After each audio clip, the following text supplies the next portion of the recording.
کہتی ہیں یا رسول اللہ میں بوڑھی ہو گئی ہوں، لمبے وظیفے مجھ سے کوئی نہیں ہوتے، مجھے کوئی ایک وظیفہ ایسا بتا دیں جو میں کر لوں میرے لیے کفایت کرے۔ سر جو وظیفہ پھر لیا ہے نا مولا علی کی بہن نے، وہ ایسا وظیفہ ہے کہ مجھے ابھی تک اتنا تگڑا اور کوئی وظیفہ نہیں احادیث میں نظر آیا جس کی اتنی فضیلت ہو۔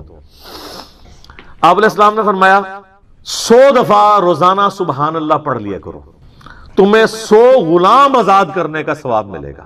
سر روزہ اگر آپ توڑ بیٹھیں تو ایک غلام آزاد کرنا پڑتا ہے، تو 100 روزوں سے بھی کے برابر یہ آپ سمجھ لیں۔ 100 دفعہ الحمدللہ پڑھ لیا کرو، تمہیں 100 گھوڑے اللہ کی راہ میں جہاد کے لیے بھیجنے کا ثواب ملے گا۔ 100 دفعہ اللہ اکبر پڑھ لیا کرو، تمہیں 100 اونٹ اللہ کی راہ میں بھیجنے کا، قربان کرنے کا، نہر کرنے کا ثواب ملے گا۔ 100 اونٹ، سر ایک اونٹ کی قیمت آلموسٹ 2-2.5 لاکھ روپے، کروڑوں روپے کا وظیفہ ہے جی، ملینز آف ڈالرز کا یہ وظیفہ ہے فری میں۔ اور 100 دفعہ لا الہ الا اللہ پڑھ لیا کرو، یہ زمین و آسمان کے درمیان جتنا فاصلہ ہے اس کو ثواب سے بھر دے گا۔ سر لا الہ الا اللہ کے پھر برابری کون کر سکتا ہے؟ وہ حدیث بطاقہ ہے نا، کاغذ کے پرزے والی حدیث جامعہ ترمذی میں، کہ ایک شخص کے 99 دفاتر گناہوں کے کھولے جائیں گے اور نامہ مال تل رہا ہوگا تو اللہ تعالیٰ فرمائے گا میں کسی کے ساتھ ناانصافی نہیں کرتا۔ دوسری طرف ایک کاغذ کا ٹکڑا ڈالا جائے گا جس پہ لا الہ الا اللہ لکھا ہوگا۔ وہ شخص کہے گا یہ ایک ٹکڑا کیا کر سکتا ہے، بس وہ رکھنے کی دیر ہوگی، وہ پڑھنا بھاری ہو جائے گا۔ اللہ کے نام سے تو وزنی کوئی چیز نہیں ہو سکتی، اسے کہتے ہیں کاغذ کے پرزے والی حدیث، اس کے لیے جنت کا حکم ہو جائے گا۔ لا الہ الا اللہ کا مقابلہ نہیں ہے۔ تو یہ 4 وظیفے ہیں، سبحان اللہ، الحمدللہ، اللہ اکبر، لا الہ الا اللہ۔ یہ اتنا محبوب وظیفہ ہے کہ جو سنن ابی داؤد میں، جامعہ ترمذی میں صلاۃ و تسبیح والی حدیث ہے، اس میں 300 دفعہ کون سے کلمات پڑھے جاتے ہیں؟ یہی سبحان اللہ والحمدللہ ولا الہ الا اللہ واللہ اکبر، بس اتنا ہی پڑھنا ہوتا ہے۔ یہ ولا حول ولا قوت الا باللہ کی حدیثیں الگ سے ہیں، لیکن صلاۃ و تسبیح میں اتنا ہی پڑھنا ہوتا ہے، چاروں کلمات۔ حتیٰ کہ صحیح مسلم میں حدیث ہے، نبی علیہ السلام نے فرمایا یہ 4 کلمات مجھے ہر اس چیز سے بڑھ کر محبوب ہیں جن پہ سورج طلوع ہوتا ہے، یعنی دنیا اور جو کچھ دنیا کے اندر ہے اس سے بڑھ کر مجھے یہ چیز محبوب ہے کہ میں یہ 4 کلمات کہہ لوں، سبحان اللہ والحمدللہ ولا الہ الا اللہ واللہ اکبر۔ اور صحیح مسلم کی ایک اور حدیث ہے کہ نبی علیہ السلام نے فرمایا اللہ تعالیٰ کو اس سے بڑھ کر کوئی اور کلمات محبوب نہیں ہے، اور یہ حصہ بخاری میں بھی ہے اس کا، اور اس میں اللہ تعالیٰ کی طرف سے کوئی پابندی نہیں ہے، تم ان کی ترتیب بھی بدل سکتے ہو، یعنی سبحان اللہ کے بعد آپ اللہ اکبر پڑھ لیں، پھر لا الہ الا اللہ، کوئی فرق نہیں ہے۔ یہ ایک اوپن چیز ہے، آپ یوں بھی کر سکتے ہیں کہ پہلے 100 دفعہ پڑھ لیں سبحان اللہ سبحان اللہ سبحان اللہ، الحمدللہ الحمدللہ الحمدللہ، اللہ اکبر، کیونکہ را کو پھر لام سے ملائیں گے، اللہ اکبر اللہ اکبر اللہ اکبر، لا الہ الا اللہ لا الہ الا اللہ لا الہ الا اللہ۔ اور یوں بھی پڑھ سکتے ہیں، وہ زیادہ بہتر ہے، سبحان اللہ والحمدللہ ولا الہ الا اللہ واللہ اکبر، کیونکہ اکبر پہ وقف کریں گے، ورنہ یہ سبحان اللہ تو الحمدللہ ہی پڑھ نہیں سکتے آپ، کیونکہ الحمدللہ الحمدللہ بنے گا کانٹینیوس، جیسے اللہ اکبر بنتا ہے، تو وقف کرنا پڑے گا سوائے سبحان اللہ کے۔ سبحان اللہ یہ تو پڑھ سکتے ہیں، لیکن الحمدللہ کو الحمدللہ وقف کرنا پڑے گا۔ اللہ اکبر اگر ملائیں گے تو اللہ اکبر، را کو لام سے، تو اس کی بجائے اتنی مشکل میں نہ پڑے، سبحان اللہ والحمدللہ ولا الہ الا اللہ واللہ اکبر، ایک تسبیح پڑھ لے، 4 وظیفے 100 دفعہ ہو جائیں گے، کیونکہ نبی علیہ السلام نے اجازت دے دی ہے نا، آگے پیچھے دائیں بائیں کچھ بھی کر سکتے ہو، اور یہ ترتیب تو صلاۃ و تسبیح میں موجود ہے۔ نبی علیہ السلام نے کلمات پڑھے بھی ہیں، آپ کو پتہ ہے تبلیغی جماعت والے 3 وظیفے بتاتے ہیں، ویسے بڑی سمجھداری سے ہی کسی نے وہ ڈیوائز کیے ہوئے ہیں۔ 100 دفعہ وہ یہ بتاتے ہیں سبحان اللہ والحمدللہ ولا الہ الا اللہ واللہ اکبر، وہ ساتھ وہ بتاتے ہیں ولا حول ولا قوت الا باللہ، وہ بھی پڑھ سکتے ہیں، وہ بھی صحیح بخاری میں رات کو اٹھتے وقت کی دعا ہے، ہل علی العظیم تک بھی پڑھ سکتے ہیں، وہ ابن ماجہ میں موجود ہے۔ تو یہ جو صلاۃ و تسبیح کے اندر بھی پڑھا جاتا ہے، لیکن اس میں لا حول ولا قوت الا باللہ نہیں، وہ تو لادہ سے بخاری مسلم میں حدیث ہے کہ جنت کے خزانوں میں سے ایک خزانہ ہے لا حول ولا قوت الا باللہ، تو آپ پڑھنا چاہتے ہیں ضرور پڑھیں، اس میں وظیفے کے طور پہ آپ پوری تسبیح اس کی پڑھ لیں بے شک۔ تو تبلیغ جماعت والے یہ بتاتے ہیں 100 دفعہ درود شریف بتاتے ہیں اور 100 دفعہ استغفار بتاتے ہیں، تو بہت انٹلیکچوئل چیز ہے۔ یہ وظیفہ اتنا کمال ہے کہ آپ کے ہر فرض نماز کے بعد یہ وظیفہ نبی علیہ السلام نے مشروع کیا ہے. مسلم شریف میں حدیث ہے ہر فرض نماز کے بعد یہ وظیفہ پڑھنے والا کبھی نامراد نہیں جاتا. 33 دفعہ سبحان اللہ، 33 دفعہ الحمدللہ اور 34 دفعہ اللہ اکبر. اور ایک حدیث میں ہے مسلم شریف کی کہ جو پڑھے 33 دفعہ سبحان اللہ، 33 دفعہ الحمدللہ، 33 دفعہ اللہ اکبر اور 100 کا عدد پورا کرنے کے لیے پڑھ لے لا الہ الا اللہ وحدہ لا شریک لہ لہ الملک ولہ الحمد وہو علی کل شیء قدیر. 100 کا عدد اس سے بھی پورا کر سکتے ہیں اور 100 کا عدد اللہ اکبر کہہ کے بھی پورا کر سکتے ہیں. تو اس کے سارے گناہ معاف کر دیے جائیں گے اگرچہ سمندر کی جھاگ کے برابر ہی کیوں نہ ہو. لیکن وہ صغیرہ گناہ، کبیرہ گناہ صرف توبہ سے معاف ہوتے ہیں. وہ صحیح مسلم میں حدیث ہے کہ اگر بڑے گناہوں سے بچا جائے تو ایک جمعے سے دوسرا جمعہ، ایک رمضان سے دوسرا رمضان اور ایک نماز سے دوسری نماز درمیان کے گناہوں کا کفارہ بن جائے گی. لیکن جو نماز ہی نہیں پڑھتا تو جمعہ پڑھتا رہے تو وہ تو بڑے گناہوں سے نہیں بچا ہوا نا. مسلم شریف میں حدیث ہے بندے کے کفر اور اسلام کے درمیان فرق نماز ہے. یہ نہ ہوگا ایک رمضان پڑھ لے اگر رمضان کے بیچ چلے سارے، نہیں نا، اس طرح نہیں ہوگا. تو یہ وظیفہ اتنا کمال ہے، بخاری مسلم دونوں میں حدیث ہے. کچھ غریب صحابہ حضور کے پاس ہے، یا رسول اللہ ہر مقابلے میں ہم برابری کر لیتے ہیں امیر اصحاب کی. وہ روزے رکھتے ہیں ہم بھی روزے رکھ لیتے ہیں، وہ نمازیں پڑھتے ہیں ہم بھی نمازیں پڑھ لیتے ہیں، وہ جہاد کرتے ہیں ہم بھی جہاد کر لیتے ہیں. ایک معاملے میں آ کے ہم مارے جاتے ہیں. قرآن میں بار بار ہے اللہ کی راہ میں خرچ کرو، ہم تو خود ہی غریب ہیں. تو آپ ہمیں کوئی اس کا حل تجویز کریں. تو آپ فرمایا میں تمہیں ایک ایسی چیز بتاتا ہوں کہ تم ان کی برابری کر لو گے. تم ہر فرض نماز کے بعد 33 دفعہ سبحان اللہ، 33 دفعہ الحمدللہ، 34 دفعہ اللہ اکبر پڑھ لیا کرو. یہ بخاری مسلم دونوں میں. کچھ دنوں کے بعد پھر وہ حاضر ہوئے. یا رسول اللہ وہ تو امیر صحابہ کو بھی پتہ چل گیا، وہ بھی یہی کچھ پڑھ رہے ہیں. اب ہم کیا کریں؟ تسی تک لو جناب، تسی گرین کارڈ دے تے بلو کارڈ دے چکر وچ پے ہو، دنیا دے آخرت کے نہیں. صحابہ کرام آخرت کے بلو اور گرین کارڈ کی بات کرتے تھے. تو نبی علیہ السلام مسکرائے، آپ نے فرمایا ذالک فضل اللہ یؤتی من یشاء، یہ اللہ کا فضل ہے، میں تو اللہ کا فضل نہیں روک سکتا. ٹھیک ہے نا؟ تو ظاہر گیون سرکمسٹانسز اللہ کے دیے ہوئے ہیں، اس کے اندر آپ بیسٹ پرفارم کرنے کی کوشش کریں. اللہ کے فضل کو تو کوئی روک نہیں لگا سکتا نا. کوئی یہ نہیں کہہ سکتا کہ جی وہ یعنی تیرے ہوتے جنم لیا ہوتا کیوں نہیں ہوا، ہو سکتا ہے ابو جہل ہی ہوتا. تو جس حال میں اللہ نے رکھا ہے اسی کو آپ بہتر سمجھیں. اب اللہ کے لاڈلے ترین پیغمبر سیدنا ابراہیم خلیل اللہ کا ذکر خیر ہے. سر یہی اب چلنا ہے کتنے رکوعوں تک. کیا سوز و گداز ہے جی، کیا عشق کیا اللہ نے اپنے اس بندے کے ساتھ، اور اس بندے نے کیا عشق نبھایا ہے اپنے رب کے ساتھ. ہائے ہائے ہائے. سر یہ پہلا آپ سرٹیفکیٹ دیکھیں، میں کہتا ہوں اس کائنات میں کسی شخص کو یہ سرٹیفکیٹ مل جائے نا تو وہ اس سے بڑی کوئی ڈگری اس کے لیے نہیں ہو سکتی. وَإِذِ ابْتَلَىٰ إِبْرَاهِيمَ رَبُّهُ بِكَلِمَاتٍ، اور جب آزمایا ابراہیم کو اس کے رب نے جس آزمائش میں. یہ ترجمہ ہے اس کا، جب آزمایا اس کے رب نے اسے جس آزمائش میں. فَأَتَمَّهُمْ، تو اس نے اس کو فلائنگ کلرز کے ساتھ اول ڈگری میں اس کے اندر جو ہے وہ کامیابی حاصل کی. سر دیکھیں نا کہاں نہیں آزمایا، آگ میں پھینکا گیا آخری وقت تک. آپ کا کلام کیا ہے؟ صحیح بخاری کے الفاظ ہیں، آگ میں پھینکنے لگے ہیں حسبنا اللہ ونعم الوکیل. سر اسرائیلی روایتوں میں تو یہاں تک ملتا ہے، چونکہ اسرائیلی روایتوں کے بارے میں جو قرآن و حدیث سے نہ ٹکرائیں، صحیح بخاری کے الفاظ ہیں کہ بنو اسرائیل کی روایتوں کو بیان کرنے میں حرج نہیں ہے، نہ ان کی تصدیق کرو نہ تکذیب کرو. اس لیے کہ ہو سکتا ہے کتاب و سنت کے خلاف ہو تم تصدیق کر دو، اور ہو سکتا ہے کتاب و سنت کے عین مطابق ہو اور تم اس کی تکذیب کر دیتے ہو. تو جو فٹ ان بیٹھتی ہیں ہم ان کو اس طریقے سے لیتے ہیں. تو یہ اسرائیلی روایتوں میں ملتا ہے یہودیوں کے ہاں کہ اس وقت اللہ تعالیٰ نے آزمائش کے طور پہ حضرت جبرائیل علیہ السلام کو انسانی شکل میں بھیجا حضرت ابراہیم کو ٹیسٹ کرنے کے لیے. اور اس نے آ کے کہا کہ حضرت اگر آپ کے تو میں آپ کو بچا لیتا ہوں. اچھا حضرت ابراہیم علیہ السلام کو یہ پتا بھی تھا یہ فرشتہ اللہ کی طرف سے ہے. تو انہوں نے کہا جبرائیل جس کے لیے مجھے پھینکا جا رہا ہے وہ دیکھ رہا ہے نا، مجھے تیری حاجت نہیں ہے. حسبنا اللہ ونعم الوکیل. اور یہ مجھے بالکل حضرت ابراہیم کے کریکٹر میں فٹ ان بیٹھتی ہوئی یہ بات لگتی ہے کہ واقعی ایسا ہوا ہوگا. ابراہیم علیہ السلام اتنے خوددار تھے اس حوالے سے کہ انہوں نے جبرائیل کو بھی ایکسپٹ نہیں کیا. قال انی جاعلک للناس اماما. سر یہ قربانیوں کے بعد پھر ڈگری مل رہی ہے. پھر وہ سب سے بڑی قربانی جو 87 سال کی عمر میں جا کے اللہ تعالیٰ نے بیٹا دیا. جب اپنی عمر 99 ایئرز ہوئی، بچے کی عمر 12 سال ہوئی، کہا جی اس کو ذبح کرو. تو دیکھیں کوئی دوسری بات ہی نہیں کی انہوں نے. تو اللہ تعالیٰ فرماتا ہے پھر یہ سارے جب امتحانات سے گزرا تو ہم نے کہا کہ ہم تمہیں انسانیت کا امام بنانے والے ہیں.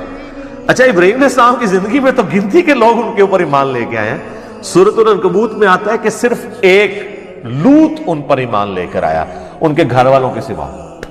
کوئی صاحب امت پیغمبر نہیں ہے حضرت ابراہیم کوانٹٹی وائز. جس طرح کہ نبی صلی اللہ علیہ وسلم کی امت ہے، حضرت موسیٰ علیہ السلام کو اللہ تعالیٰ نے اتنے جانثار لوگ ساتھی دیے. اللہ تعالیٰ فرما رہا ہے کہ ہم نے اسے کہا تمہیں انسانیت کا امام بنانے والے ہیں. ہائے ہائے.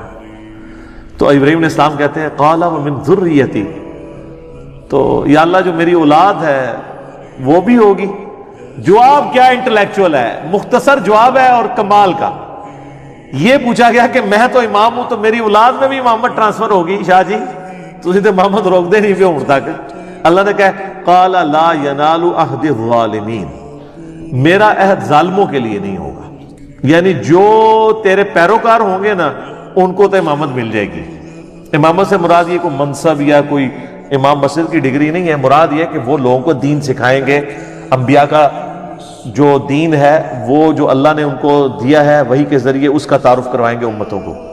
تو اللہ نے بات دیا اس میں بھی کہ تیری اولاد میں بھی کوئی ہوا نا اگر وہ ظالم ہوا، اپنی جان پہ ظلم کرنے والا. سب سے بڑا ظلم کون سا ہے؟ شرک. ان الشرک لظلم عظیم، سورہ لقمان آیت نمبر 13. اگر تیری اولاد کے اندر کوئی ظلم کرنے والا ہوا، چاہے وہ شرک کرنے والا یا گناہ کبیرہ کرنے والا، وہ کوئی امام نہیں بنے گا. آپ بے شک کہتے رہے سید نے سوٹا لا رہے ہیں جی، سید آنے جی گوٹے گڈے پکڑو. اور اللہ تعالیٰ فرما رہا ہے ابراہیم جو تیرے طریقے پہ نہیں چلے گا نا اس کے لیے کوئی ڈگری نہیں ہوگی. تو اس میں یہ امپلائڈ ہے کہ اگر تیری اولاد میں کوئی تیرے طریقے پہ چلے گا تو وہ امام بھی وہی ہوگا. تو امام حسین ہے نا امام، سر امام حسن ہے نا امام، وہ ڈیزرو کرتے ہیں. ابراہیمی اولاد ہے، انہوں نے پرفارم بھی کی ہے. تو قرآن سے یہ حسنین کریمین کی امامت قرآن سے ثابت ہوتی ہے. یہ والی امامت وہ ڈیوائن امامت نہیں کہ جو ختم نبوت کے منافی ہے. اس میں تو میرا کلپ بھی آپ دیکھ لیں، عقیدہ امامت یوٹیوب پہ جا کے. تو اللہ تعالیٰ فرماتا ہے ظالموں کو عہد نہیں ملے گا. ہاں تیری اولاد میں کوئی تیرا پیروکار ہوگا. تو یہ وہی حدیث صحیح مسلم کی کہ جس کو اس کے عمل نے پیچھے چھوڑ دیا اس کا نسب اسے آگے نہیں لے کے جا سکتا. اللہ اکبر. وَإِذْ جَعَلْنَا الْبَيْتَ مَثَابَةً لِلنَّاسِ وَأَمْنًا، اور جب ہم نے بنایا اس خانہ کعبہ گھر کو مرکز لوگوں کے لیے اور امن کی جگہ بنا دیا. وَاتَّخِذُوا مِن مَّقَامِ إِبْرَاهِيمَ مُصَلًّى، اور ہم نے حکم دیا اپنے محبوب صلی اللہ علیہ وآلہ وسلم کو کہ ابراہیم کے کھڑے ہونے کی جگہ کو اپنا مصلی بناؤ. اچھا، نبی علیہ السلام جب تک مکے میں تھے نا تو آپ کھڑے ہوتے تھے مستجاب دیوار کی طرف. یعنی یہ قبلہ شریف ہے نا، اگر آپ دیکھیں ریکٹینگولر ہے یوں. پاکستان سے اگر آپ دیکھ رہے ہو نا تو یہاں پہ مقام ابراہیم ہے، ٹھیک ہے جی، آلموسٹ کعبے کے اس طرف. اور یہاں پہ خانہ کعبے کا دروازہ ہے اور اس کارنر پہ حجر اسود ہے، ٹھیک ہے. اور یہ جو دیوار ہے نا یہ والی، یہ کہلاتی ہے مستجاب. 70 انبیاء کا مصلی ہے، کیونکہ یہاں پہ اگر کوئی کھڑا ہونا تو اس کا رخ بیت المقدس کی طرف ہو جاتا ہے. اور اس دیوار کے بالکل اپوزٹ حتیم ہے. حتیم کی جو اپوزٹ والی دیوار ہے اسے مستجاب کہتے ہیں. تو نبی علیہ السلام یہاں کھڑے ہو کے نماز پڑھتے تھے تو دونوں قبلوں استقبال ہو جاتا تھا. حضرت عمر کی خواہش تھی کہ نبی علیہ السلام اپنا مصلی بدلیں. انہوں نے مشورہ بھی دیا. بخاری مسلم میں حدیث ہے حضرت عمر کی، آپ عارضی دیکھیں.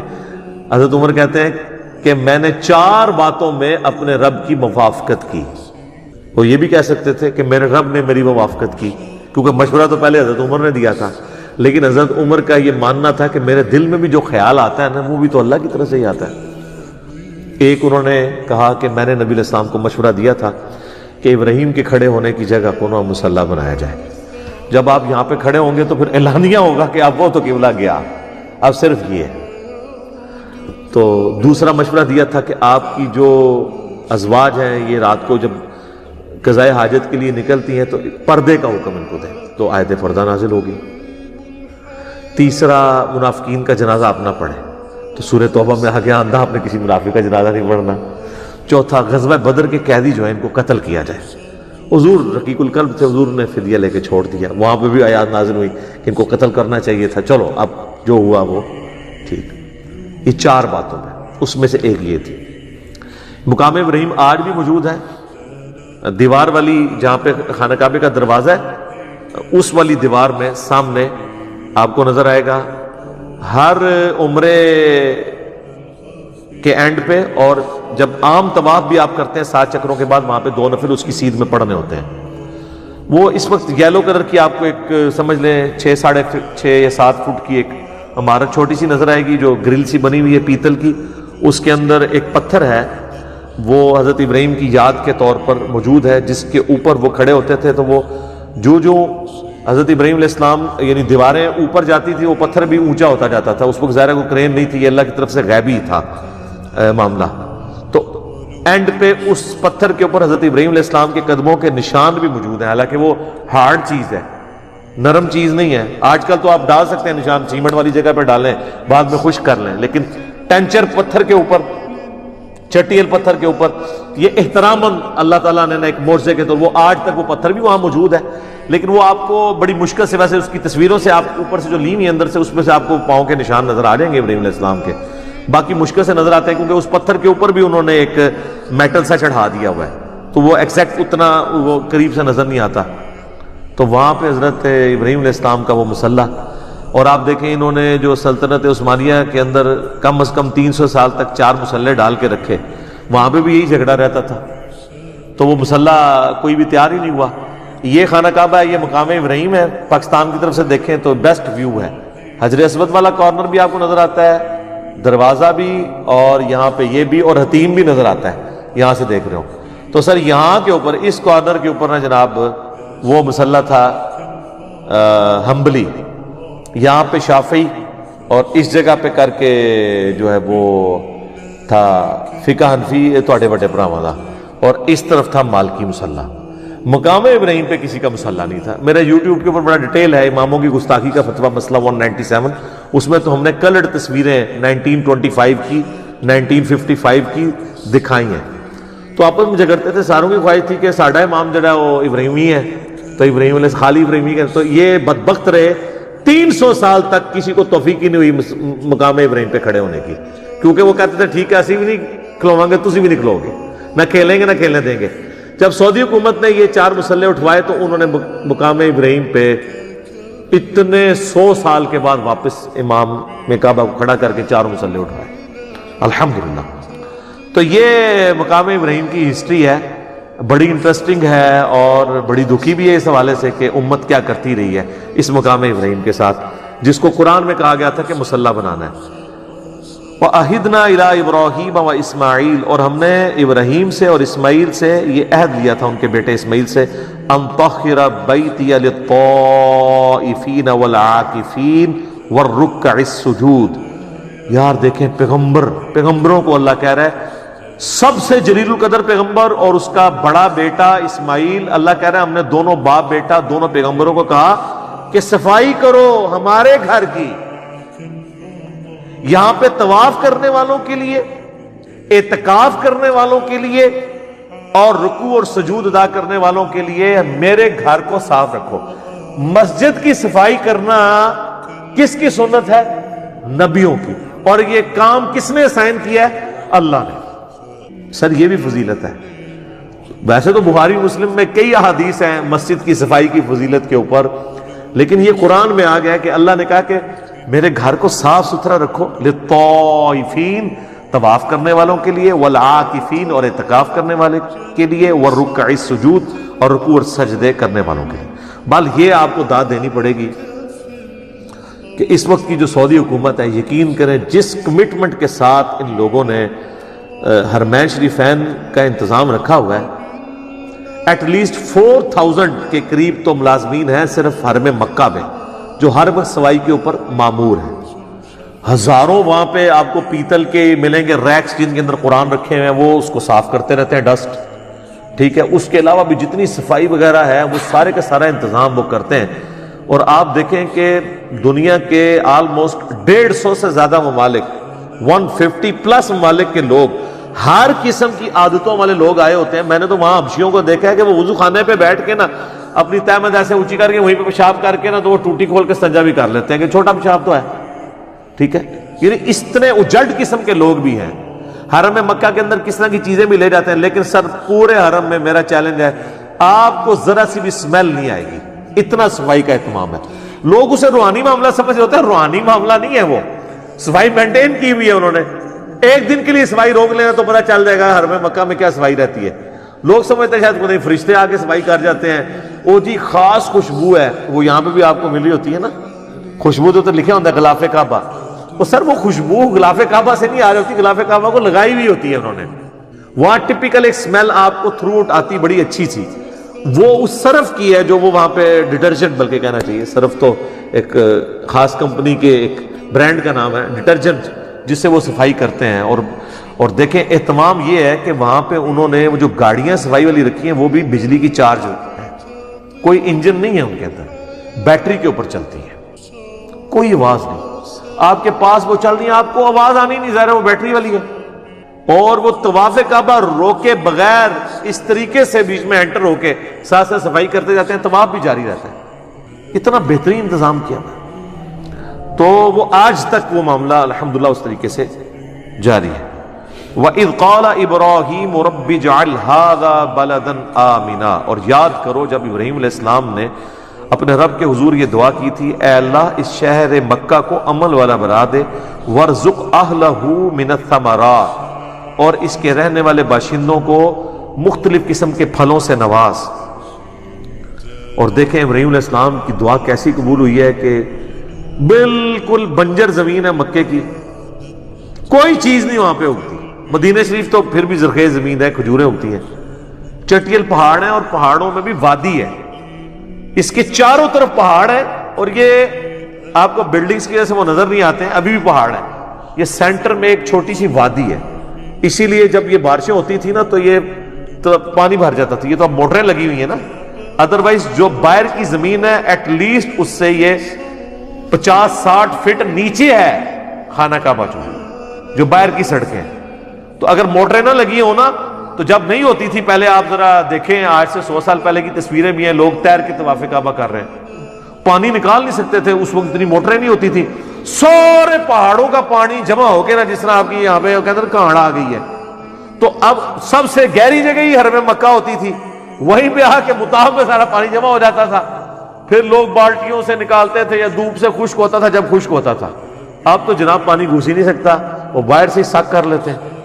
ٹھیک ہے، ایسا زبردست. اور کوئی چیز نہیں اگتی، لیکن دنیا کا کوئی آپ فروٹ، کوئی برانڈ کھانے والا، پہننے والا، اوڑھنے والا وہاں پہ ملے گا. اور آج سے نہیں سر، صدیوں سے، کیونکہ وہاں کی اکانومی اس اعتبار سے تو چل رہی ہے نا کہ پوری دنیا سے لوگ وہاں آتے ہیں. تو یہ اب تھوڑا ایڈوانس دور ہے، ورنہ پہلے کیا ہوتا تھا، آپ ذرا اپنے بڑے بوڑھوں سے پوچھیں نا تو لوگ اپنے گھروں سے بیچنے والا سامان لے کے جاتے تھے. مثلا پوری دنیا میں جو مسالہ جاتا ہے نا وہ انڈیا، پاکستان، بنگلہ دیش ان علاقوں کے ہیں. چاول، گندم، یہ چیزیں تو وہاں ہوتی نہیں ہیں، وہ تو بیچارے کھجور کھانے والے لوگ ہیں. ٹھیک ہے، تو یہاں سے لوگ حج پہ جب جاتے تھے نا تو اپنے قافلوں پہ سامان لاد کے لے جاتے تھے، وہاں جا کے وہاں حاجیوں کو بیچتے تھے. ظاہر ہے اب جن علاقوں میں وہ چیزیں نہیں ہیں وہ خرید لیتے تھے، جو ان کی چیزیں ہیں وہ ان کو بیچتے تھے. بارٹر سسٹم چل رہا تھا، ان کی چیزیں ان کو، وہاں پہ کاروبار بھی کرتے تھے. ابھی بھی جو سمجھدار لوگ ہیں وہ کر رہے ہوتے ہیں کاروبار، لیکن اس بڑے پیمانے پہ نہیں. تو اس کی برکت سے صدیوں سے یہ صورتحال ہے کہ پوری دنیا کے فروٹ آپ کو وہاں پہ ملتے ہیں. اب تو سر ویسے ہی آپ چلے جائیں تو پاکستان کا جو آپ فروٹ کہیں، پاکستان کا کیلا، سیب، آم، انگور، کوئی چیز کہیں اس جگہ پہ مل رہا ہے جہاں کوئی چیز نہیں. تو یہ اللہ تعالیٰ نے، یہ کوئی شخص یہ کہہ سکتا ہے کہ یہ برکات تو آج کئی یورپین اور امریکن سٹیز کو بھی حاصل ہیں جہاں پہ چیزیں نہیں ہیں. آج تو ہم مان سکتے ہیں کہ یہ برکت ہے انٹرنیشنل فلائٹس کی، کارگو کی اور تجارت کی. یہ اس زمانے کی بات ہو رہی جب یہ چیزیں نہیں بھی تھی، تب بھی مکہ اس طریقے سے تھا. اور آج بھی دنیا کی سب سے بڑی ایک ٹورزم کے اعتبار سے اگر کوئی پلیس ہے کہ جہاں پہ لوگ جاتے ہیں تو وہ حرم مکہ ہی ہے اور حرم مدینہ. من آمن منہم باللہ والیوم الآخر، ان کے لیے جو ایمان لائے اللہ پر اور روز آخرت کے اوپر۔ اچھا یہاں پہ میں عرض کر دوں، بخاری مسلم میں حدیث ہے، نبی علیہ السلام نے دعا کیا، اللہ نے مکے کو حرم بنایا تھا، میں مدینے کو، حضرت ابراہیم نے مکے کو حرم بنانے کی ریکویسٹ کی تھی اور تو نے اے اللہ بنا دیا، میں مدینے کو حرم ڈکلیئر کرتا ہوں۔ اے اللہ مدینے کی محبت ہمارے دلوں میں مکے کی طرح کر، بلکہ اس سے بھی بڑھ کے کرتے ہیں۔ اے اللہ مدینے کے مد میں برکت عطا فرما، مدینے کے سا میں برکت عطا فرما۔ یہ میئرمنٹ کے انسٹرومنٹس تھے، جس طرح آج کل میٹرز ہیں، کیجیز ہیں۔ اور نبی علیہ السلام نے کتنی دعائیں کی مدینے کے لیے۔ پھر مسلم شریف کے الفاظ ہیں، جو مدینے کے مصائب پہ صبر کرے گا میں اس کا شفیع بنوں گا۔ صحیح مسلم کے الفاظ ہیں، ایک زمانہ آئے گا لوگ مدینہ چھوڑ کے چلے جائیں گے، کاش ان کو پتا ہوتا مدینہ ہی ان کے لیے سب سے بہتر جگہ ہے۔ جامعہ ترمذی میں حدیث ہے، ہو سکے تو مدینے میں مرو، یعنی اپنی سکونت وہاں اختیار کرو۔ جو مدینے میں مرے گا قیامت والے دن میں اس کی شفاعت کروں گا۔ اسی لیے بخاری میں آتا ہے نا، حضرت عمر دعا کیا کرتے تھے، اے اللہ مجھے مدینے میں موت اور شہادت کی موت عطا فرمانا۔ اور بخاری میں آتا ہے اللہ نے دونوں دعائیں ان کی قبول بھی کی ہیں، شہادت کی موت بھی ملی اور مدینہ شریف میں بھی۔ اور میں سمجھتا ہوں اس سے بڑی فضیلت روضہ شریف میں ساتھ دفن ہوا ہے، جنت کے ٹکڑے میں۔ بخاری مسلم میں حدیث ہے، میرے گھر سے میرا منبر جنت کا ٹکڑا ہے۔ اور امام بخاری نے اس پہ باب باندھا ہے، قبر رسول سے منبر رسول جنت ہے، کیونکہ آج نبی علیہ السلام کے اسی گھر میں سیدہ عائشہ کے حجرے میں سلام اللہ علیہا نبی علیہ السلام کی قبر مبارک ہے۔ اور حضرت عمر نے، بخاری میں بڑی دردناک حدیث ہے، اپنے بیٹے کو بھیجا، جب آپ کو زخم لگا، معدہ کٹ گیا، کھانا بھی نہیں رکتا تھا، جو کھاتے تھے نکل جاتا تھا، اور ان کو اب لگا کہ میں نہیں بچ پاؤں گا، تو انہوں نے اپنے بیٹے کو کہا کہ جا کے سیدہ عائشہ کے پاس جا کے کہو کہ عمر ابن خطاب سلام عرض کرتا ہے اور چاہتا ہے اپنے دو ساتھیوں رسول اللہ اور ابو بکر کے ساتھ دفن ہو، اور تم نے یہ نہیں کہنا کہ امیر المومنین، بلکہ کہنا عمر ابن خطاب، کیونکہ مجھے، یعنی ان کو ایک خدشہ تھا کہ وہ امیر المومنین کا حکم ماننا تو ضروری ہے نا، اولي الامر منکم، ٹھیک ہے، جس کے تحت ہم نے بھی یہاں پہ اب اسٹوڈیو ریکارڈنگ شروع کر دی ہے اپنے امیر المومنین کے حکم کی وجہ سے، کرونا وائرس کے تحت۔ تو اما عائشہ نے کہا وہ تو میں نے اپنے لیے قبر کی جگہ رکھی تھی، آج میں عمر کو اپنے پہ ترجیح دیتی ہوں۔ پھر آ کے ابن عمر نے جب بتایا تو حضرت عمر نے کہا کہ واللہ میرے لیے اس سے بہتر کوئی نعمت نہیں تھی کہ مجھے نبی علیہ السلام کے ساتھ مدفن نصیب ہو۔ الحمدللہ۔ آپ دیکھیں قیامت والے دن لوگ قبرستان سے جب نکلیں گے تو اپنے اپنے پڑوسی اس کے، جس طرح یہاں بیچارے اب بریلوی دیوبندی ایک دوسرے کو سلام نہیں کرتے، اہل حدیث مسجدیں لا دیں، تو جب قبروں میں تو قبرستان تو ویسے سانجھے ہیں، ابھی تک شکر ہے یہ بدعت نہیں آئی ہے کہ بریلویاں دا قبرستان ہے، دیوبندیاں دا ہے، اہل حدیثاں دا ہے، شیعہ دا ہے، سنیاں دا۔ خاندانی بنیادوں پہ ضرور قبرستان ہے کہ یہ مغلوں کا ہے، یہ جاٹوں کا ہے، یہ رائیوں کا ہے، لیکن اس اعتبار سے نہیں ہے۔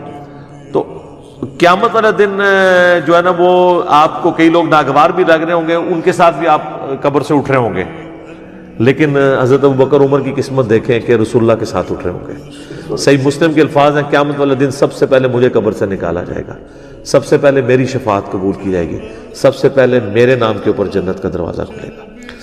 صلوات بر محمد وآل محمد، اللہم صلی علی محمد وعلی آل محمد۔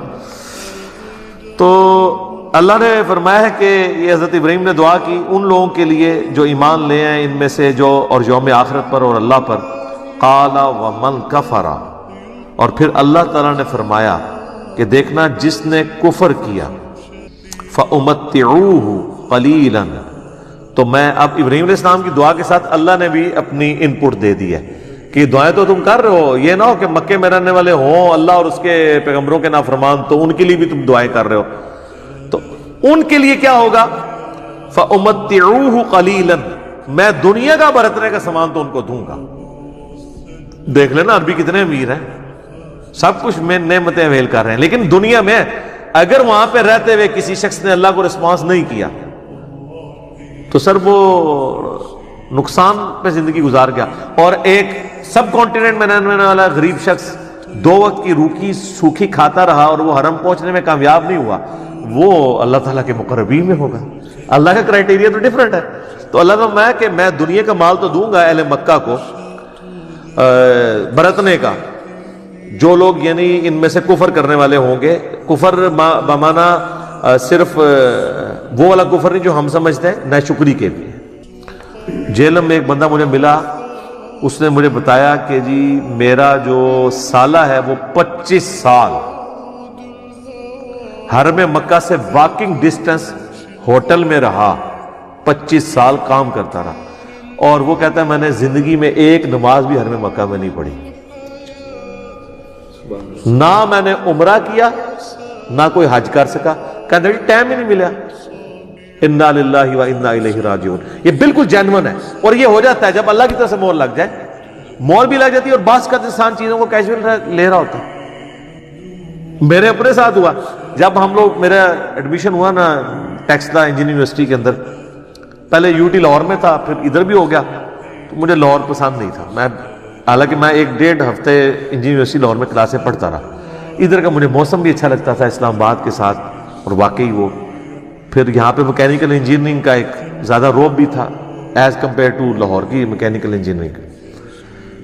تو میں جب گیا نا، تو اب بچپن سے ہم لوگ اپنی ہسٹری کتابوں میں ٹیکسلا کا میوزیم پڑھ رہے تھے کہ جی پاکستان میں اس طرح کا میوزیم نہیں ہے، تو میں نے جناب کہا جی چلو سب سے پہلے میوزیم دیکھیں گے۔ تو سر آپ دیکھیں میں 5 سال وہاں پڑھتا رہا ہوں، ہر ویکینڈ پہ ارادہ کرتا تھا، ایک ویکینڈ میں جیلم واپس آتا تھا، ایک ویکینڈ وہاں گزارتا تھا، لیکن کوئی نہ کوئی کام پڑتا تھا، حتیٰ کہ پاس ہو کے ڈگری بھی لے لی۔ جس دن ڈگری ملی نا، اس دن میں نے کہا یار آپ تو ہم نے واپس بھی نہیں آنا، تو آج ہم کم از کم میوزیم تو دیکھ جائیں۔ اس دن میں گیا تو میوزیم ہی بند۔ تو سر یہ آج اس بات کو سمجھ لیں 20 سال ہو چکے ہیں۔ 2001 جون میں فارغ ہوا تھا انجینئرنگ یونیورسٹی سے، تو میں نہیں میوزیم دیکھ سکا۔ اس سے پہلے 6 سال یعنی 1995 سے لے کے ابھی تک 25 سال ہو چکے ہیں، میں سینکڑوں دفعہ ٹیکسلا گیا ہوں، اور میوزیم کے آگے سے گزر کے ہماری یونیورسٹی آتی ہے، واکنگ ڈسٹنس پہ ہے، یہ نہ سمجھے کو بہت دور ہے، یونیورسٹی سے واکنگ ڈسٹنس پہ ہے۔ نہیں ٹائم ملا تو یہ ہو جاتا ہوتا ہے اس طرح کا، بار یہ کوئی بدبختی نہیں ہے۔ وہاں پہ تو وہ ساری وہ بدھ مت کے وہ سارے بت اور وہ سکے رکھے ہوئے ہیں۔ میں مکے کے حوالے سے بات کر رہا ہوں، اللہ فرما رہا ہے دنیا میں تو میں دوں گا، ثم اضطرہ الی عذاب النار، اس کے بعد میں انہیں پھر مجبور کر دوں گا، گھیر گھار کے لے آؤں گا آگ کے عذاب کی طرف۔ سر یہ الفاظ دیکھیں، یہ کتابوں کا خدا ہے، بات بھی ہو رہی ہے تو کس طریقے سے ہو رہی ہے، کتنی تکلیف اگلے کو دینے والی بات کہ میں ان کو گھیر گھار کے پھر آگ کے عذاب کی طرف لے آؤں گا۔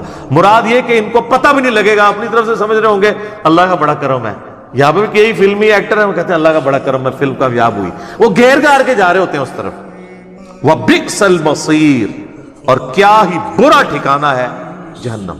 اور سر سورۃ الفرقان میں تو آتا ہے کہ جہنم ایک لمحے کے رہنے کے لیے بھی برا ٹھکانہ ہے اور ہمیشہ رہنے کے لیے بھی، کیونکہ بعض لوگ کہتے ہیں نا کہ جی وہ ایک پھیرا ہی لگے گا، پھیرا والا معاملہ نہیں ہے، ایک لمحے کے لیے بھی ایک بری جگہ ہے۔ اللہم اجرنا من النار، اللہم اجرنا من النار، اللہم اجرنا من النار، آمین۔